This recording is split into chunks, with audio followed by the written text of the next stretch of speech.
ও মাই god, দেখ দাদু কেমন দিব্যি তিনটে বুড়োকে নিয়ে মুরগি ঠ্যাং চিবাচ্ছে।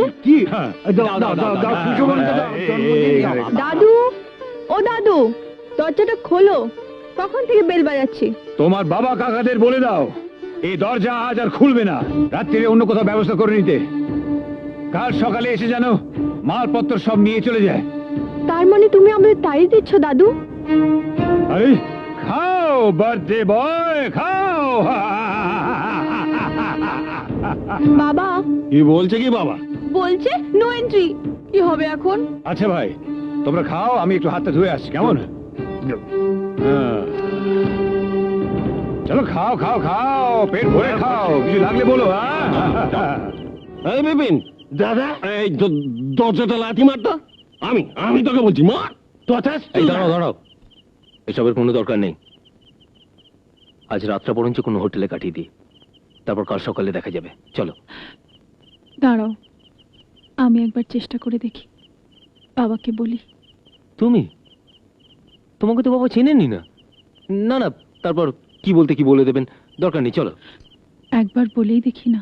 হ্যাঁ, সেই বরং ভালো। তুমি বরং একবার চেষ্টা করে দেখো ভাই। দেখো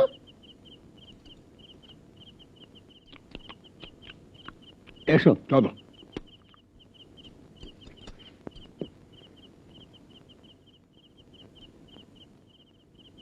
বাবা,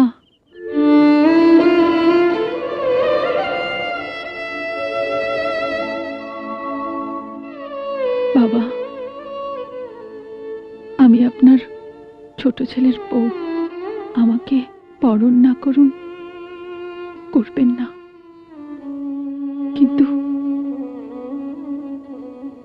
আমাদের তাড়িয়ে দেবেন না বাবা।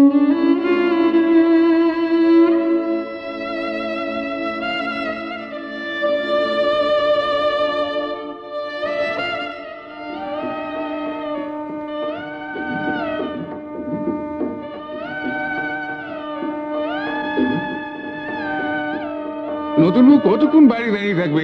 এতে সংসারের অমঙ্গল হয়। বরণ করো, বরণ করো। সঙ্গে বলে যাও, উলু দাও, উলু দাও, উলু দাও, উলু দাও। থাক থাক। আমি একটু বিশেষ কাজে এর ভেতরে আটকে পড়েছিলাম। তোমার শাশুড়ি মা বেঁচে থাকলে তোমাকে অনেক ঘটা করে বরণ করতেন। আমি তোমার ওসব ঠিক জানি না, শুধু এইটুকু বলতে পারি, এসব কল্যাণী তোমার